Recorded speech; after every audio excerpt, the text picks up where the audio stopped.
કુમાર કાનાણી ભાજપના બીજા ધારાસભ્ય એમ કહે છે કે 25 વર્ષથી આપણી સરકાર છે, પણ જ્યારે રજૂઆત કરીએ ત્યારે અધિકારીઓ માત્ર સરકારી જવાબો આપે છે.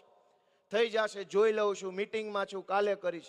ભાજપના ધારાસભ્ય અરવિંદભાઈ લાડાણી એણે મુખ્યમંત્રીને પત્ર લખ્યો કે પોલીસ મહિને 70,000નો જુગારમાંથી હપ્તો લે છે અને ક્લબ ચલાવે છે, અને હું કહું છું તો મારું કોઈ ઉપજતું નથી.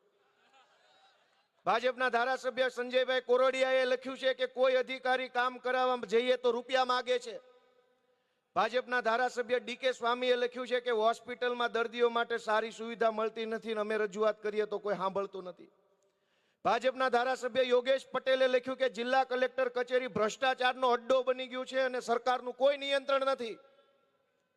ભાજપના ધારાસભ્ય કેતન ઇનામદારે કીધું કે વિધવા બહેનોની જમીનો છે એ ભૂ માફિયાઓએ પડાવી લીધી છે અને કલેક્ટર તંત્ર તમાશો જુએ છે.